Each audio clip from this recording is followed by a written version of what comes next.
Dando stop no último vídeo, então ele acabou sendo interrompido acidentalmente.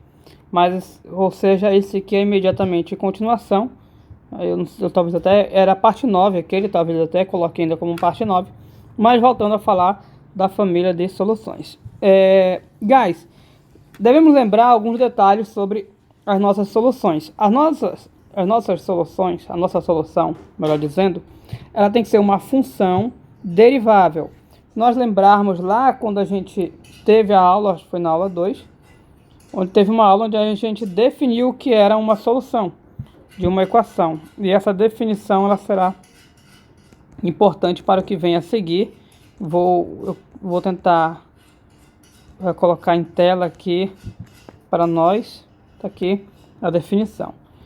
O que é uma solução de uma equação?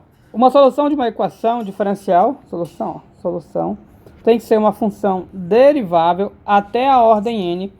No nosso caso, nós estamos trabalhando com ordem 1, então tem que ser derivável pelo menos uma vez. Além disso, as derivadas vão ter que ser funções contínuas, com todas as derivadas funções contínuas. Então, a nossa solução é uma função que dá para derivar e a derivada é contínua. E, claro, tem que ter aquela condição de substituindo na equação diferencial.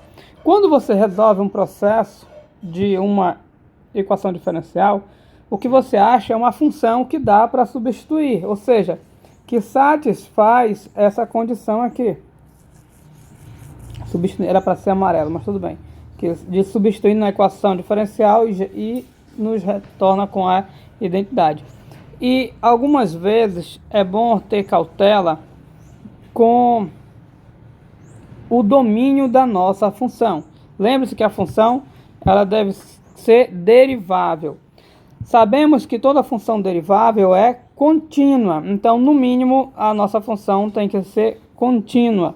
Essa informação será útil em exemplos um pouco mais adiante. Mas, pois bem, guys, durante o nosso processo, nós precisamos passar esse 1 mais x para baixo. Temos duas observações a fazer. Quando a gente passa esse 1 mais x, nós também criamos uma outra restrição além dessa do y. Então, é para y e x diferente. Y diferente de 0 e x diferente de menos 1. Então, eu criei uma restrição para o x diferente para poder eu conseguir obter a minha solução. Ou seja, a priori, essa solução, ela tem que ser desconsiderado o caso x menos 1, a priori.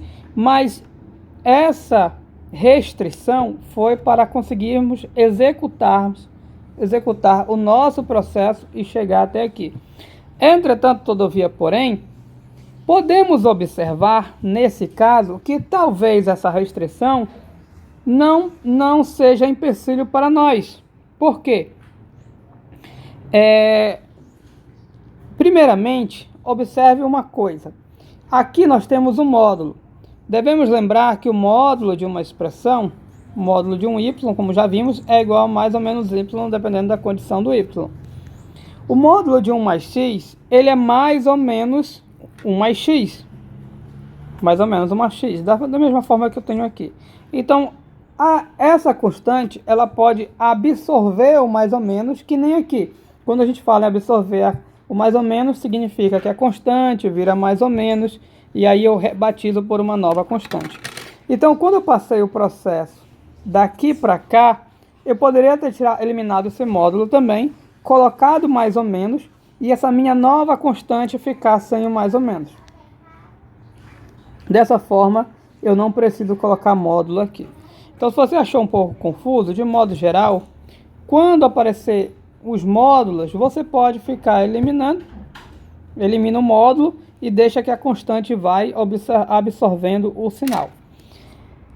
Pois bem, então, a solução que nós obtemos aqui através do método, como vimos, é para x diferente do menos 1.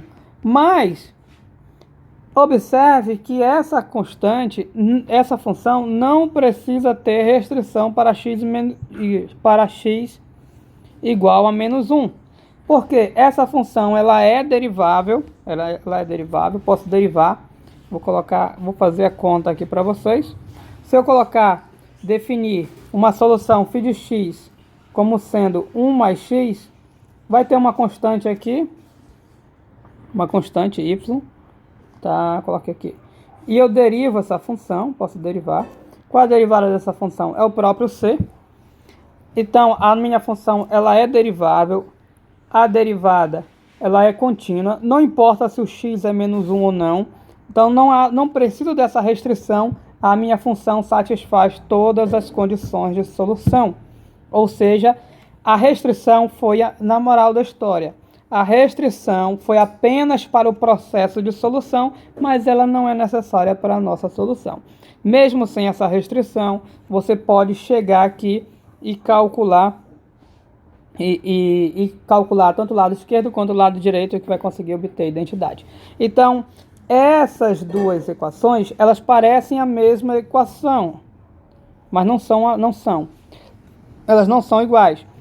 São equações, são equações equivalentes, mas não são as mesmas equações. Essa equação eu tenho restrição e essa equação eu não tenho restrição. Ou seja, devido a esse método de equações separáveis, você vai ter que, muitas vezes, ter que passar para o outro lado dividindo, vai ter restrição para fazer isso. Mas no final você confere se essas restrições vão fazer parte da tua solução. Então, não preciso ter a restrição do x e nem preciso ter a restrição do y, porque conforme a gente já viu, isso aqui não há necessidade do c diferente de zero. Nós já vimos que para c igual a zero, cadê aqui? Eu escrevi aqui, né? C igual a zero, o y é zero e y0 também é solução. Aqui faltou um i, tá, guys? Faltou um i. Isto esse formato é o formato da nossa solução para qualquer c. Então, isso aqui representa a família de soluções. Isso aqui faltou tirar o módulo aqui, tá, guys?